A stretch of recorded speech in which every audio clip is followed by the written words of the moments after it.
Alright, so I need to replace lower control arm on the passenger side, and while I'm in there, the sway bar end link is worn out pretty bad on the passenger side too. So I'll replace both of those, and hopefully that'll clear up the clunking noise I got real bad on the car. You'll see it when I get the tire off. The ball joint cover is all worn out and smashed, and I'm expecting the ball joint to be pretty floppy. So anyway, see how it goes. All right, so now we're under here. You can see the lower, the sway bar end link is pretty shot right there. The upper one is pretty messed up too.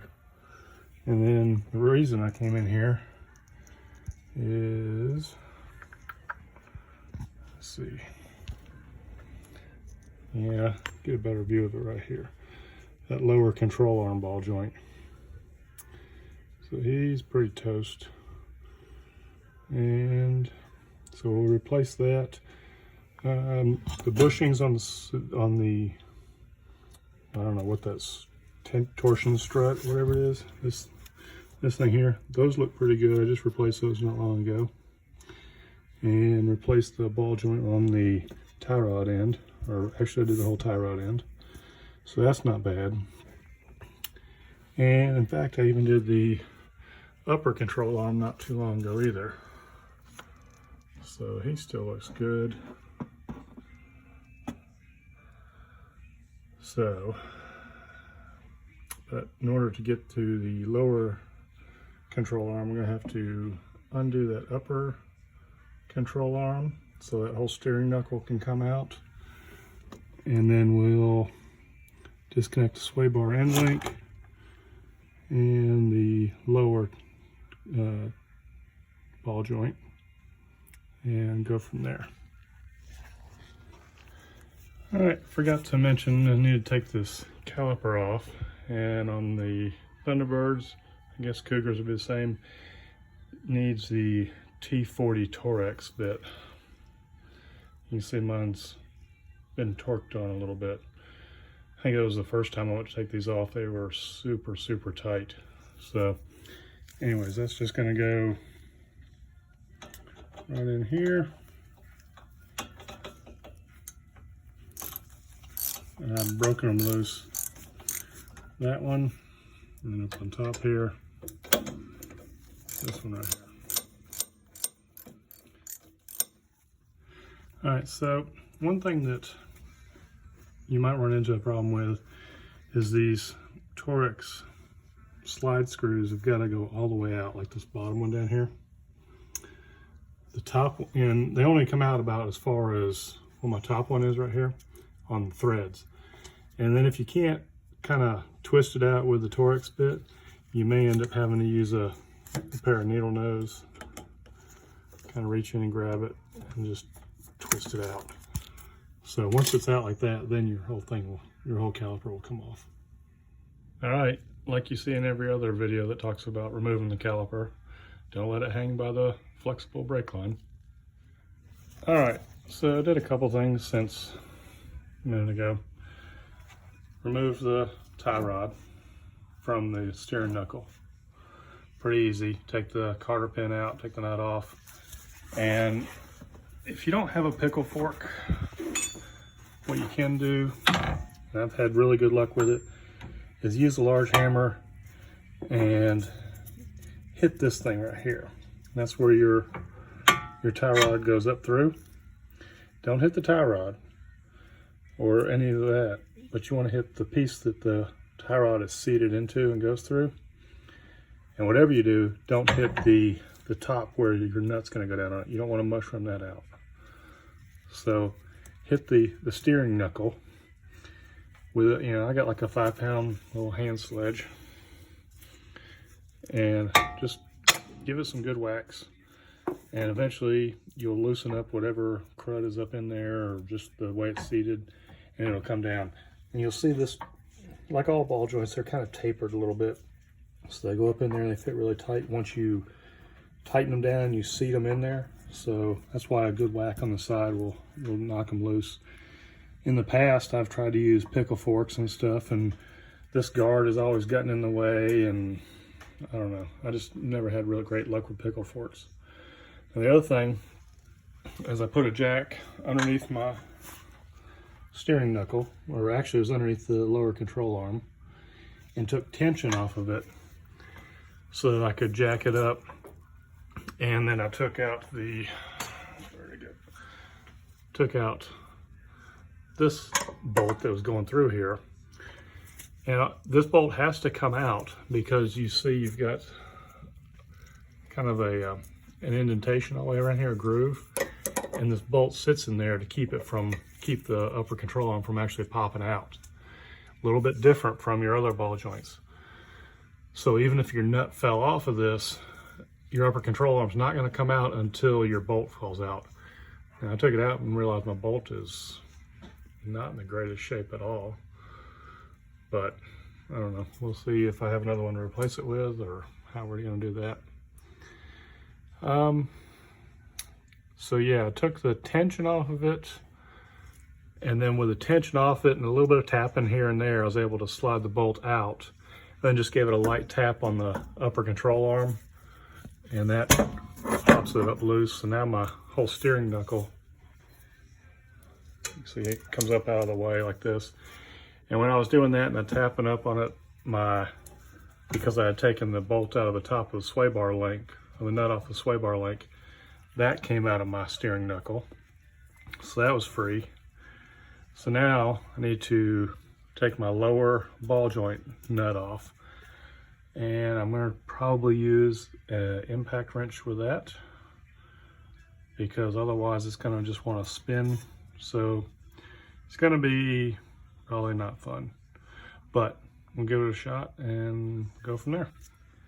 All right, so after exhausting the battery on my impact wrench, put a nice breaker bar on here because it wasn't budging.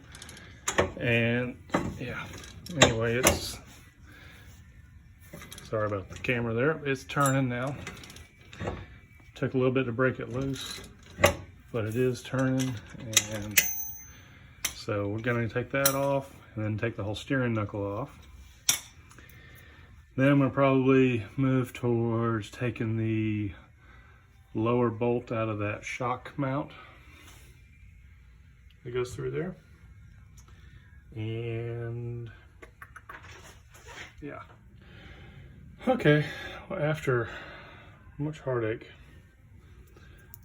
get the steering knuckle off. This thing is not the floppiest I've seen, but it's pretty ugly. So now the next problem I ran into is the nut that came off of this guy absolutely does not fit my new ball joint. And normally I would have nothing but good things to say about Rock Auto, but for this order, they did not supply me with a nut for the new ball joint. So I'm gonna have to probably go to the fastener store and try to get a new nut for that new ball joint, which the new ball joint is a fine thread and the old one is a coarse thread. So doesn't work. So anyway, to be continued. All right, so this is an important part here. Before you take out the lower control arm, this whole piece running across here, you want to make sure you mark where your alignment bolt is. So here's your bolt. You see all these little marks around here? I went ahead and scribed right here.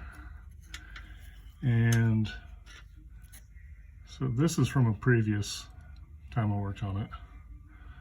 But back in here, there's a little, it's hard to see on the camera, but that's where I marked it this time, as well as I marked it over here with a mark on the other outside right there. So that's the front one. The rear one should come up, I think they should probably be about the same, but I went ahead and marked the rear one the same way. I can try to get under there with, it's gonna be some really bad camera and lighting here for a second. Okay. Yeah, this one's a little bit harder to see because on the camera because the tie rod and the steering, but basically did the same thing here. I think you can see the scratch marks I made.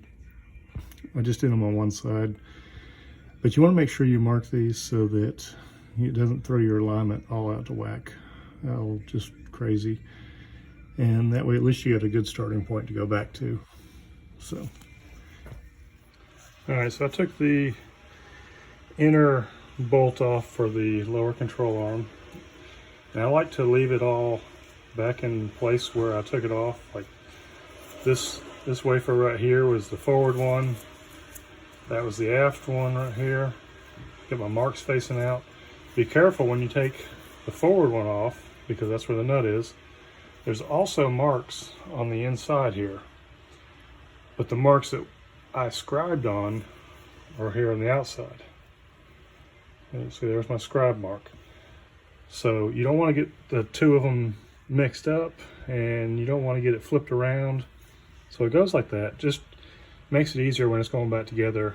I'm sorry, it goes like that. Makes it easier when it's going back together. So now I've got the inside out, or the inside bolt out. It's kind of a mess right here right now. Sorry about that light. And that there. Spin it around a little bit. All right. Yeah, we might get light back.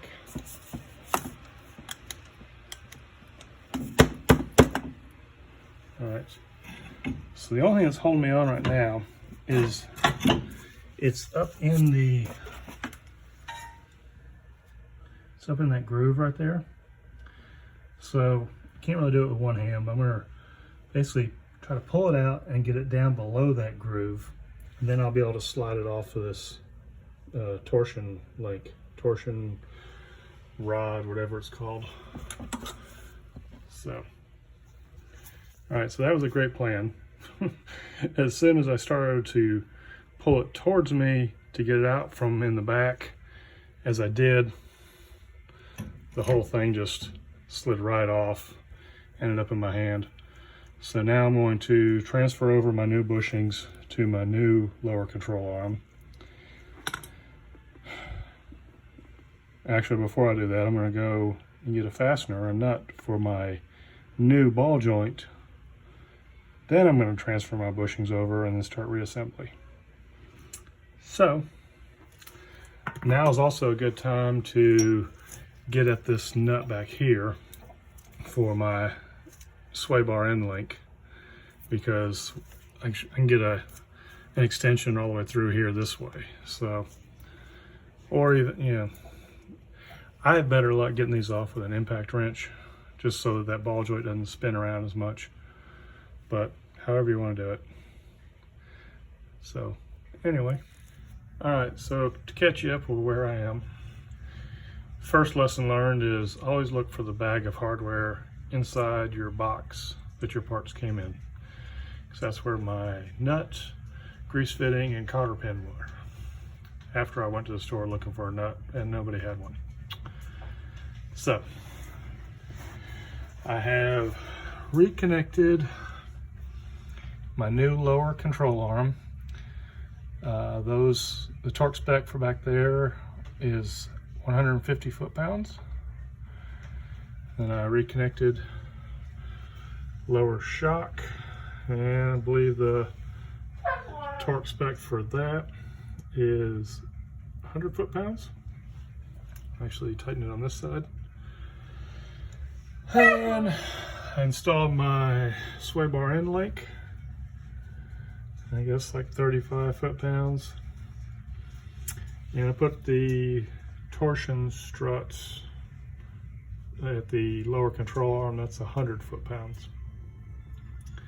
So now I'm about to put my steering knuckle back on here, and I'm a little concerned with how my sway bar end link is going to fit in there, but I'm sure I'll make it work. And so once the sway bar end link is in there and it's sitting on the lower ball joint, I'll just put the nut on so it doesn't fall off, and then I'll push it in, and probably have to use a jack to jack it up to make contact with the upper control arm up there. All right, so spin the lower ball joint, and that's just on there just to hold it there. It's finger tight. Set the sway bar end link on here. Once it's on completely, then I'll have another bushing that goes on top, along with another little cap washer, and then the nut. So I need to jack up my lower control arm. See, I've got a good bit of space up here, and I think in doing that, that'll close up the gap right here on my sway bar end link.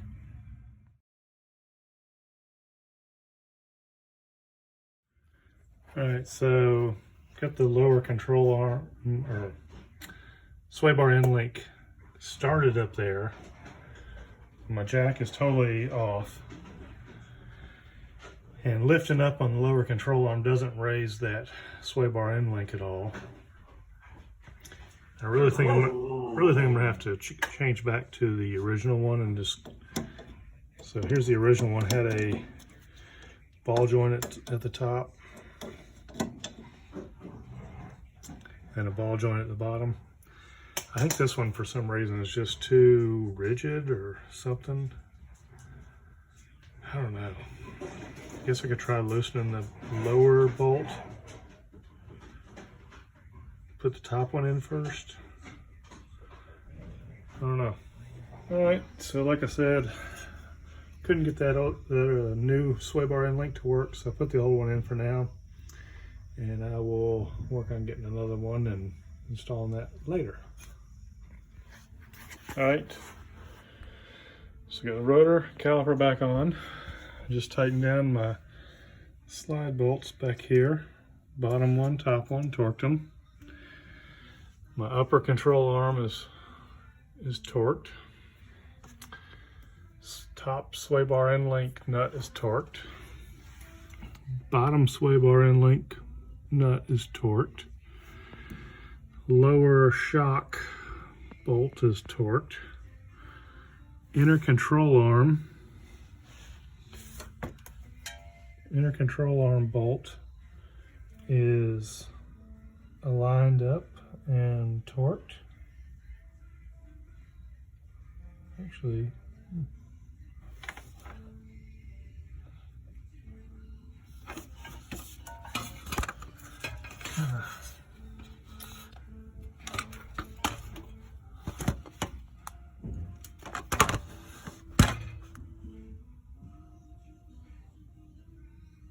looks like it's a little bit off, so I might need to loosen that and get it back. What's this side over here look like?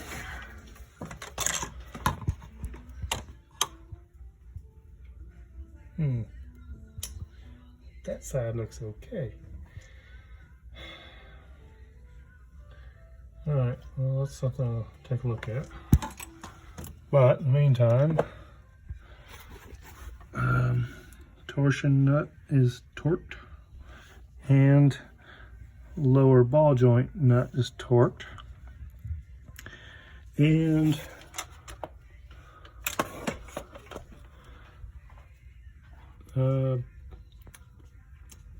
tie rod end is torqued.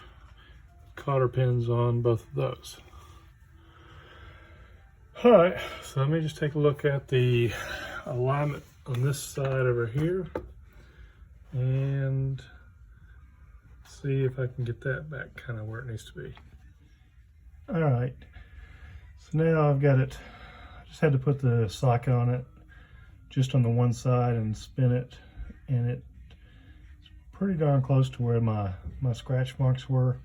and the other side didn't move at all. So apparently they are independent of each other to some degree, and I think we're pretty good now. Final inspection is complete.